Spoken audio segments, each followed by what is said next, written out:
ধোঁয়া ওঠা গরম ভাত, গরম গরম রুটি বা ফুলকো লুচির সঙ্গে এক বাটি মুরগির পাতলা লাল ঝোল ছেলেবেলায় ছুটির দিনগুলোকে যেন একটু বেশি স্পেশাল করে দিত। আজকের রেসিপি ধামসা আলু দিয়ে মুরগির পাতলা লাল ঝোল।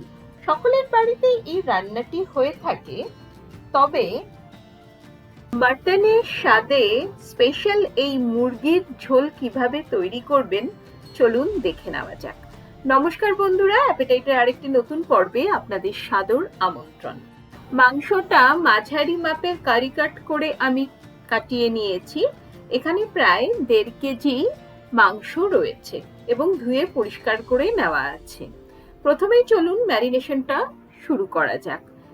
দিয়ে দিলাম 3টে মাঝারি মাপের কুচনো পেঁয়াজ, 4টে কুচিয়ে নেওয়া কাঁচা লঙ্কা, সঙ্গে 1 চামচ আদা বাটা আর প্রায় 1.5 চামচের মতো রসুন বাটা।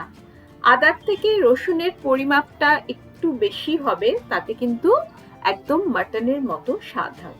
দিয়ে দিলাম ছোট 3টে তেজপাতা আর প্রায় 3 চামচের মতো সর্ষের তেল।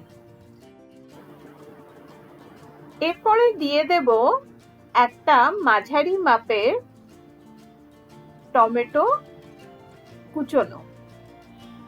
এখানে কিন্তু আমি টমেটো আর দই দুটোরই ব্যবহার করব।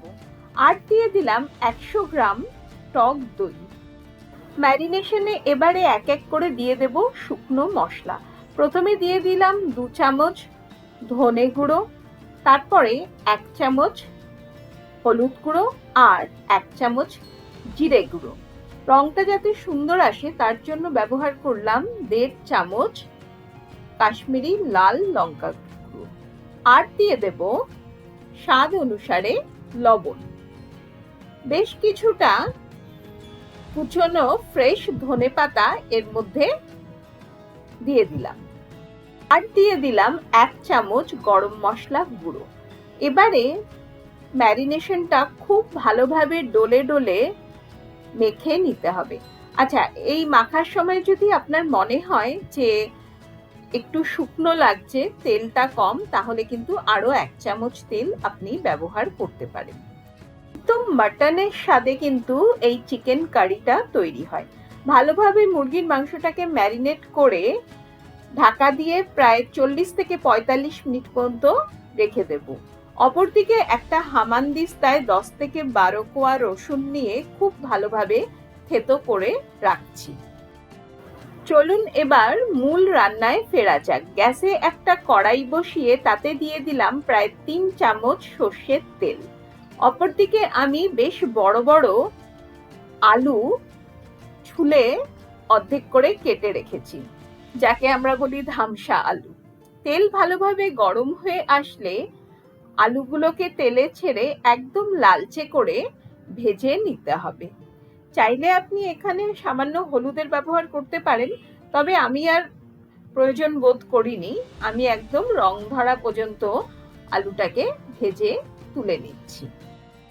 ফোড়ন হিসেবে এবারে কড়াইতে দিয়ে দিলাম 1 চামচ গোটা জিরে আর বেসিক কিছু গোটা গরম মশলা, মানে একটা বড় দারচিনির টুকরো, 3টে ছোট এলাচ, 2টো লবঙ্গ আর 4 থেকে 5টি গোটা গোলমরিচ। ফোড়নটা ভালোভাবে ভেজে নেওয়ার পরে যখন সুন্দর গন্ধ ছাড়তে শুরু করবে, তখন 3টে মাঝারি মাপের কুচিয়ে নেওয়া পেঁয়াজ ফোড়নে দিয়ে দেব।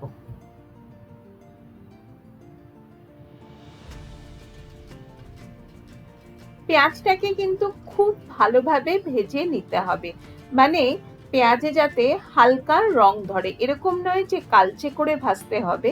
জাস্ট পেঁয়াজে সোনালি রং ধরা পর্যন্ত ভেজে নিতে হবে।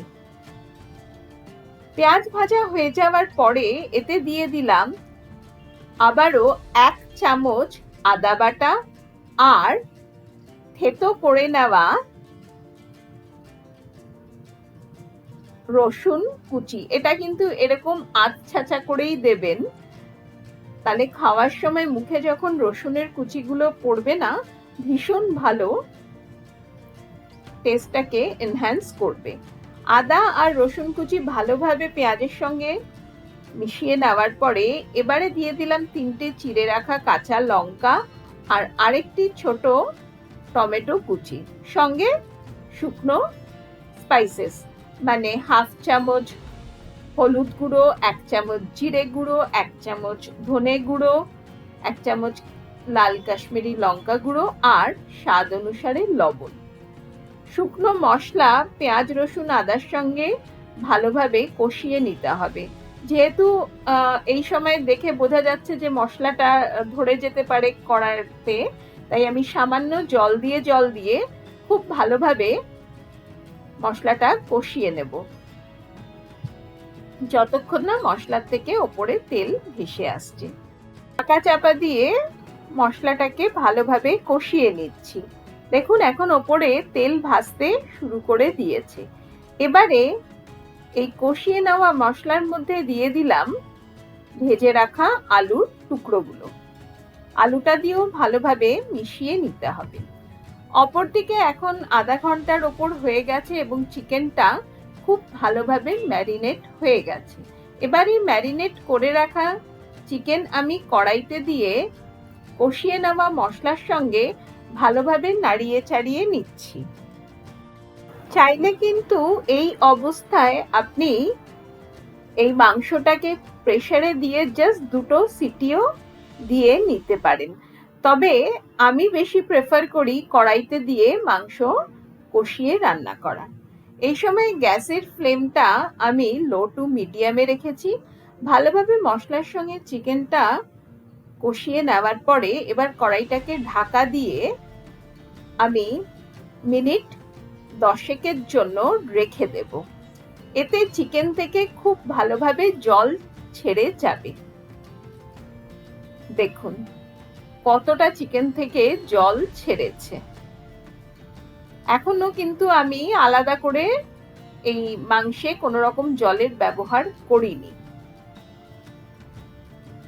ঢাকা খুলে খুব ভালোভাবে নাড়িয়ে চাড়িয়ে নিচ্ছি এবং চিকেন কিন্তু আস্তে আস্তে সেদ্ধ হতে শুরু করে দিয়েছে। এই সময় গ্যাসের ফ্লেমটা মিডিয়ামে রেখে আমি চিকেনটা কষিয়ে নিচ্ছি। চিকেনটা ভালোভাবে কষে যাওয়ার পরে এর মধ্যে মিশিয়ে দিলাম 1 চামচ মিট মশলা। এই মিট মশলা দেওয়াতে কিন্তু দারুণ সুগন্ধ বেরোচ্ছে। আর দিয়ে দিলাম খুব সামান্য জায়ফল আর জয়িত্রীর গুঁড়ো। এর সঙ্গে মশলাটা মিশিয়ে নেওয়ার পরে গ্যাসের ফ্লেম হাইয়ে করে প্রায় 1.5 লিটার গরম জল কড়াইতে দিয়ে দিলাম। মাংস কিন্তু প্রায় আমাদের 85% মতো সেদ্ধ হয়ে গেছে। এবারে গরম জল দিয়ে আরো মিনিট 10 মাংসটাকে একটু ফুটিয়ে নিতে হবে।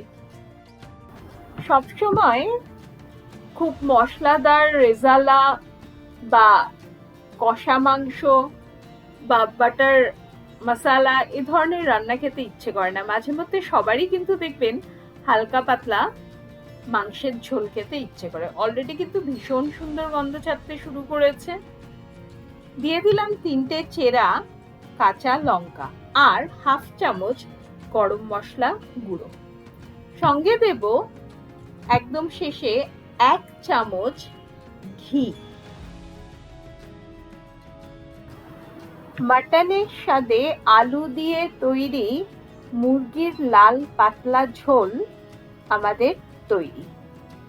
সবশেষ ওপর থেকে ছড়িয়ে দেব বেশ কিছুটা কুচনো ধনেপাতা।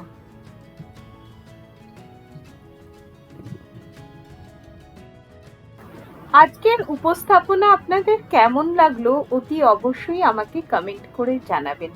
আর আমাকে জানাতে ভুলবেন না আপনারা কিভাবে আলু দিয়ে মুরগির লাল মাংসের ঝোল রান্না করেন। আজকের ভিডিওতে যদি কিছু ভালো লেগে থাকে তাহলে একটি লাইক দিয়ে অনেক অনেক শেয়ার করবেন। আমার চ্যানেলে যারা নতুন বন্ধু তাদেরকে রিকোয়েস্ট করব চ্যানেলটিকে সাবস্ক্রাইব করে আমার পাশে থাকার, যাতে যখনই আমি নিত্য নতুন আর অভিনব সব রান্নার ভিডিও আপলোড করব আপনাদের কাছে নোটিফিকেশন পৌঁছে যাবে। আজ তাহলে এ পর্যন্তই। ভালো রাঁধুন, ভালোবেসে রাঁধুন।